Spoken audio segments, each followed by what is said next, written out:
Salah.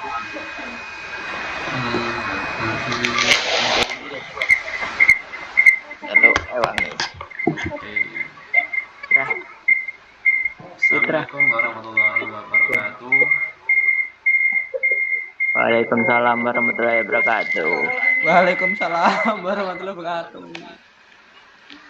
Baik teman-teman, terima kasih untuk malamnya untuk menghadiri Zoom pada malam hari ini. Jadi perkenalkan, nama saya adalah Adrian Saputra dari Yayan Metro jurusan Ekonomi Syariah yang akan membahas tentang pendidikan anti korupsi.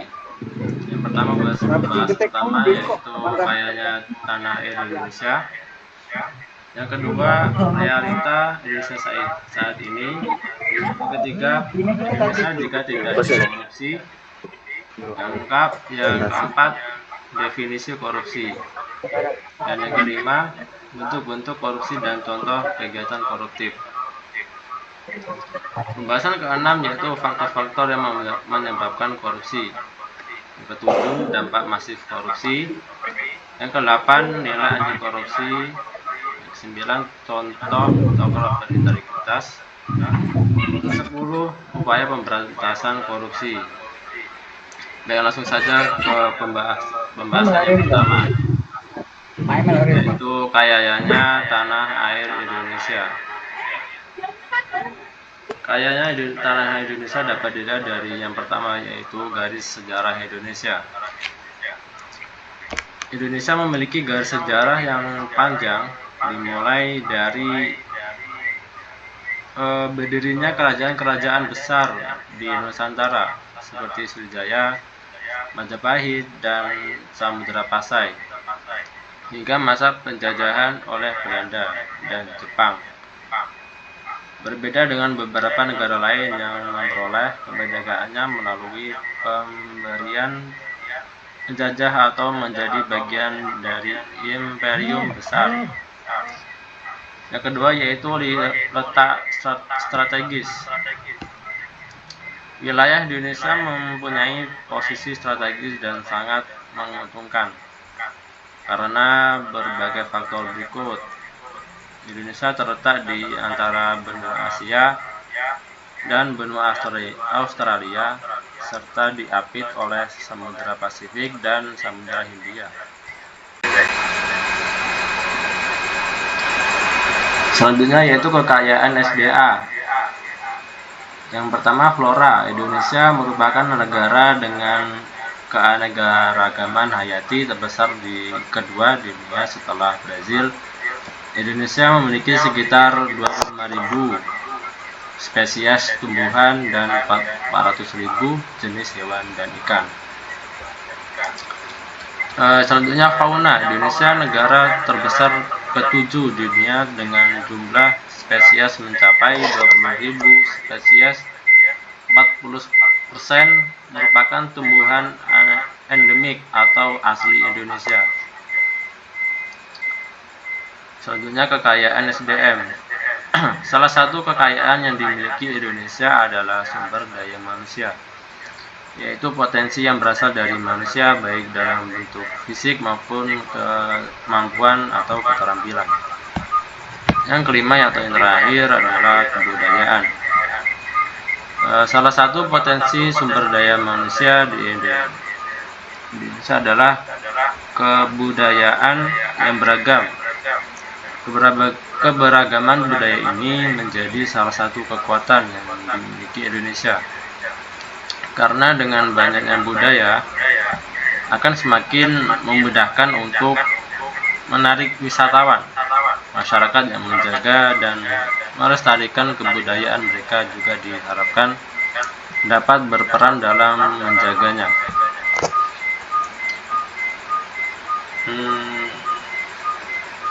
Selanjutnya pembahasan tentang realita Indonesia saat ini. Kondisi perekonomian Indonesia dapat dilihat dari pendapatan per kapita.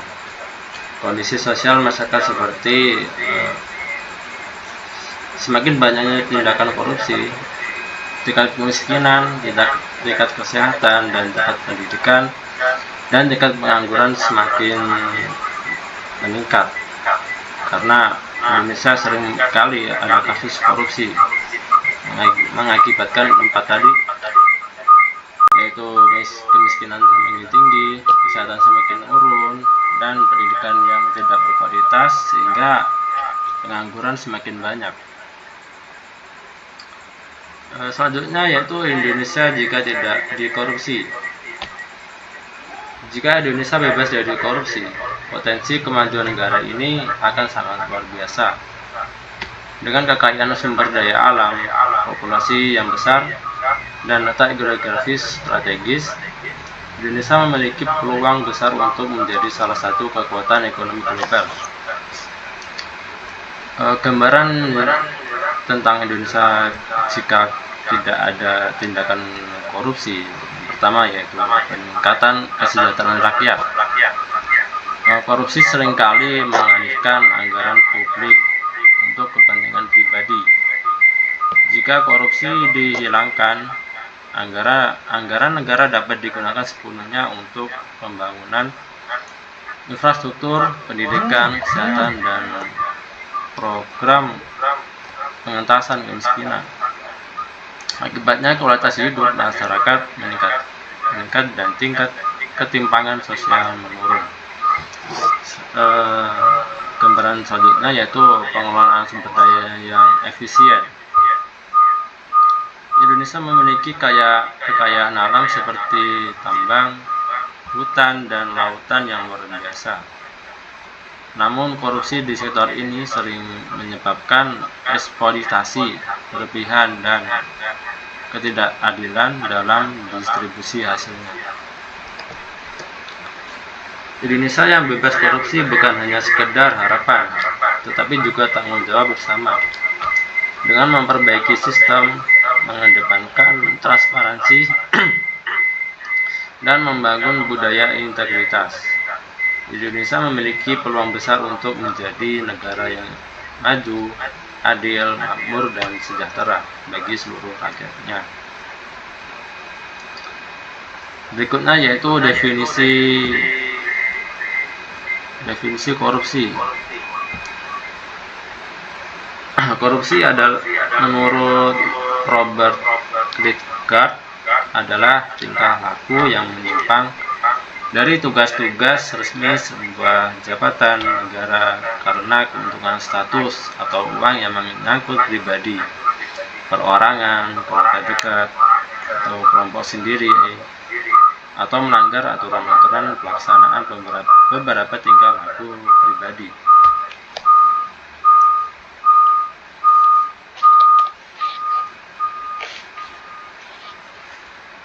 Selanjutnya yaitu bentuk-bentuk korupsi.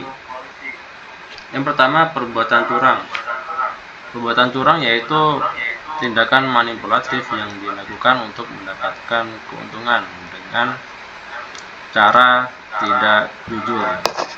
Contohnya yaitu di ruang lingkup anak muda, menggunakan cheat atau hack dalam permainan online sering kita lakukan untuk menang secara tidak adil. Itu tidak boleh. Yang kedua, suap menyuap, yaitu memberikan sesuatu, biasanya uang atau barang, kepada seseorang agar mendapatkan kemudahan atau keuntungan tertentu.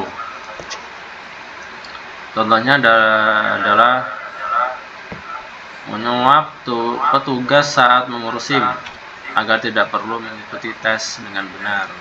Ini sudah mengakar di mana-mana ya.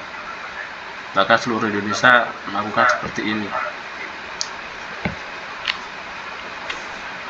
Yang ketiga yaitu penggelapan dalam jabatan.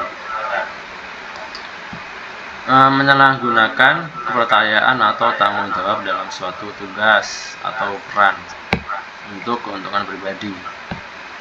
Contohnya, anak muda yang bekerja sebagai kasir minimarket mengambil uang dari laci kas tanpa izin, terus menggunakan dana komunitas olahraga lokal untuk keperluan pribadi seperti membeli pakaian atau aksesoris.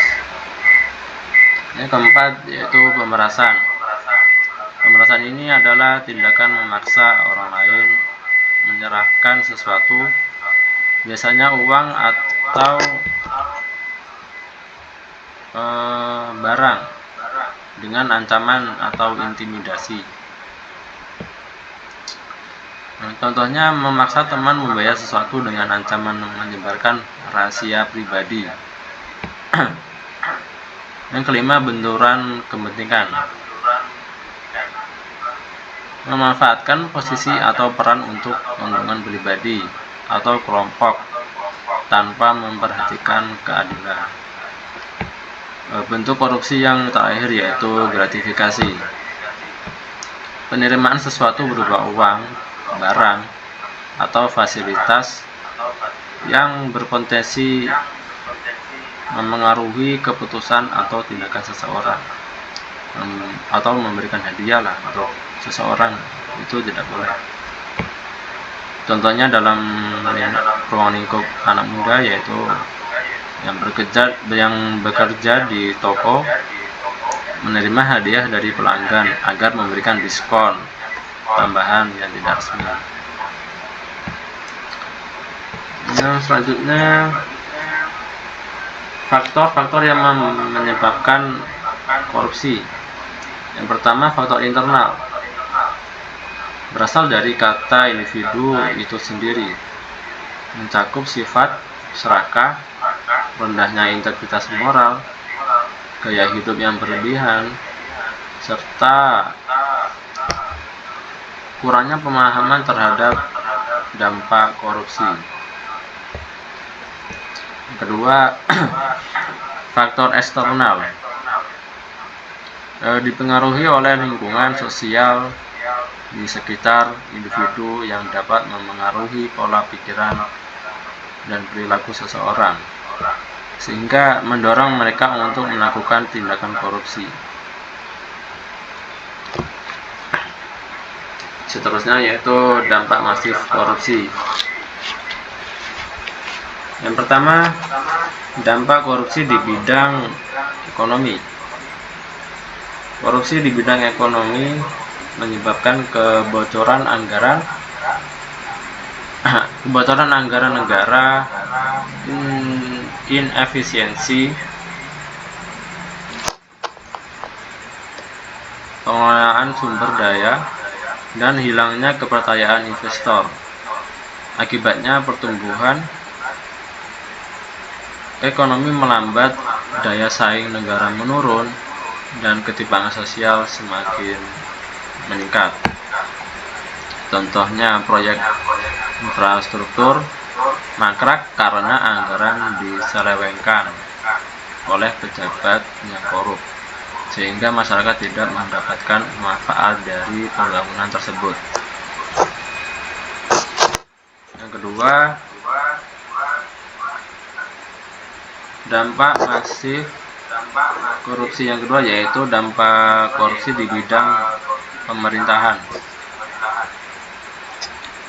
Korupsi melemahkan sistem pemerintahan karena keputusan diambil berdasarkan kepentingan pribadi atau kelompok. Contohnya, pejabat yang korup memberikan kontrak proyek kepada perusahaan tertentu tanpa tender yang transparan, sehingga hasil pekerjaannya buruk dan merugikan negara. Dampak masif yang ketiga yaitu dampak korupsi di bidang hukum.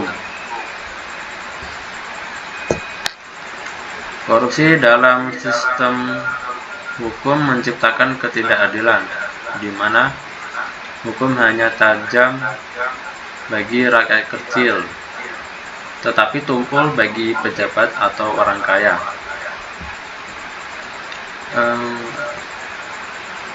Contohnya, seseorang tersangka kasus korupsi besar bisa bebas dari hukuman karena menyuap hakim atau aparat penegak hukum, sementara pelanggaran kecil mendapatkan hukuman berat.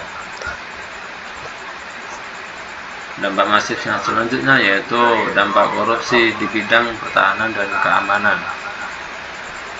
Korupsi dalam bidang pertahanan dan keamanan membahayakan kedaulatan negara karena pengadaan alutsista, alat utama sistem senjata, atau fasilitas keamanan sering diselewengkan. Contohnya, pengadaan senjata yang seharusnya berkualitas tinggi justru digantikan dengan barang murah dan tidak sesuai spesifikasi karena sebagian anggaran dikorupsi. Yang terakhir yaitu dampak korupsi di bidang lingkungan. Korupsi di bidang lingkungan mempercepat kerusakan ekosistem karena pengawasan terhadap eksploitasi sumber daya alam menjadi lemah. Contohnya kasus pembukaan lahan hutan secara ilegal untuk perkebunan sawit yang tetap dibiarkan karena adanya suap kepada otoritas terkait.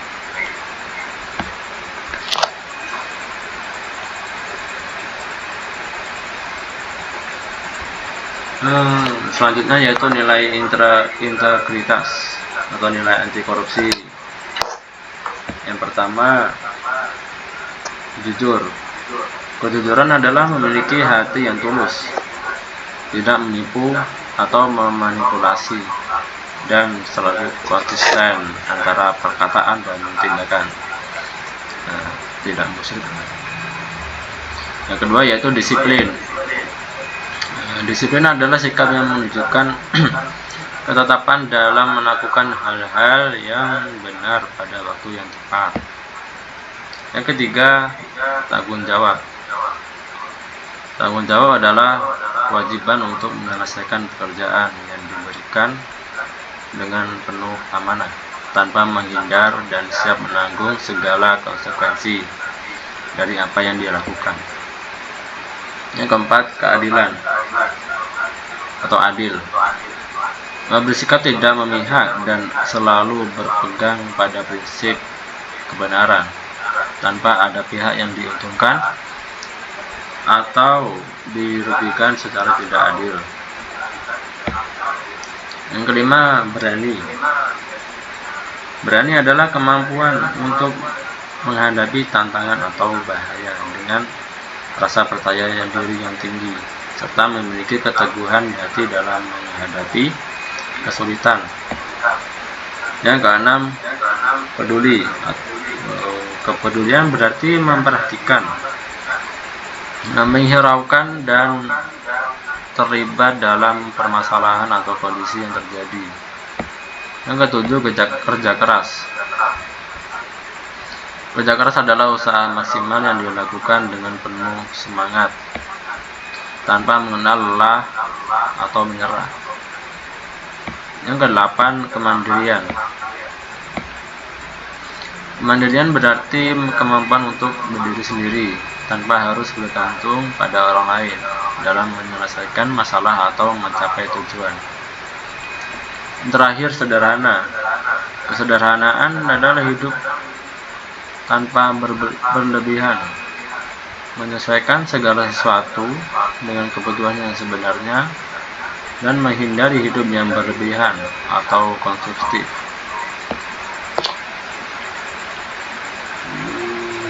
Yang berikutnya yaitu contoh tokoh yang berintegritas. Yang pertama ada presiden kita yang ketiga yaitu B.J. Habibie. Mengapa beliau dikatakan berintegritas? B.J. Habibie adalah seorang ilmuwan sekaligus presiden ketiga Indonesia yang dikenal karena dedikasinya terhadap kemajuan teknologi dan kontribusinya pada reformasi demokrasi Indonesia.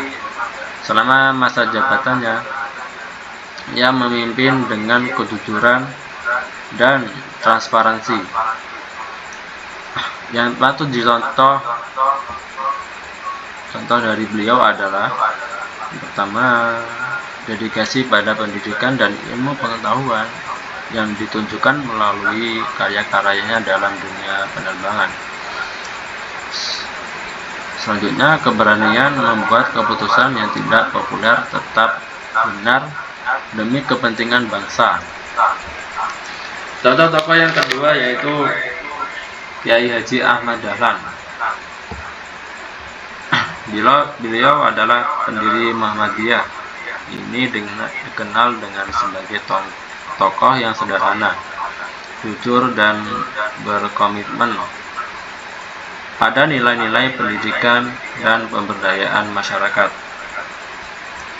Ia mengabdikan hidupnya untuk mengembangkan pendidikan Islam yang inklusif dan modern. Yang patut dicontoh pada perilaku beliau yaitu komitmen untuk memajukan pendidikan dan menolong sesama, kesederhanaan dalam gaya hidup, dan pelayanan yang tulus kepada masyarakat. Contoh yang terakhir yaitu Haji Agus Salim. Beliau adalah salah satu pejuang kemerdekaan Indonesia. Haji Agus Salim adalah tokoh yang hidup sederhana meskipun memiliki pengaruh besar. Ia terkenal dengan prinsip-prinsipnya yang kuat dalam memperjuangkan kemerdekaan dengan diplomasi yang jujur dan tanpa kompromi. Kita harus mencontoh beliau dengan kesederhanaan dan tidak tergoda pada materi meskipun berada di posisi penting.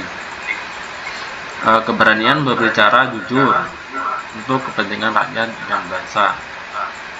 Kepintaran dan wawasan luas yang ia gunakan untuk kepentingan publik. Oke, pembahasan yang terakhir yaitu upaya pemberantasan korupsi. Pemberantasan korupsi adalah upaya untuk mengurangi atau menghilangkan perilaku korupsi yang merugikan negara dan masyarakat. Korupsi bisa berupa suap, penyalahgunaan kekuasaan, atau penggelapan uang negara yang seharusnya digunakan untuk kepentingan umum. Salah satu cara untuk memberantas korupsi adalah dengan meningkatkan transparansi dalam pemerintah, misalnya dengan mengawasi anggaran negara dan mempermudah akses informasi kepada publik.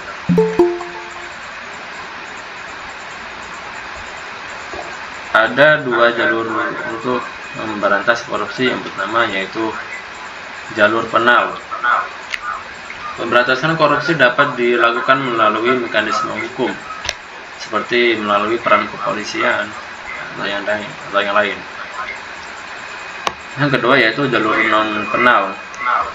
Pemberantasan korupsi dilakukan melalui upaya memperbaiki sistem, memberikan edukasi, serta menggalakkan kampanye. Oke, kita sudah di penghujung slide. Mungkin itu saja yang bisa saya sampaikan pada malam hari ini. Mungkin teman-teman ada yang mau ditanyakan atau tidak?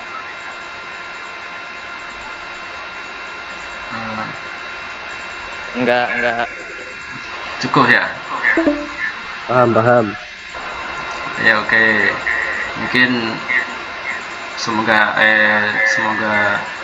teman-teman paham dan bisa diterapkan di lingkungan masyarakat ya. Mungkin gitu saja. Kurang lebihnya saya mohon maaf. Dan kepada Allah saya mohon ampun. Saya akhiri. Wassalamualaikum warahmatullahi wabarakatuh.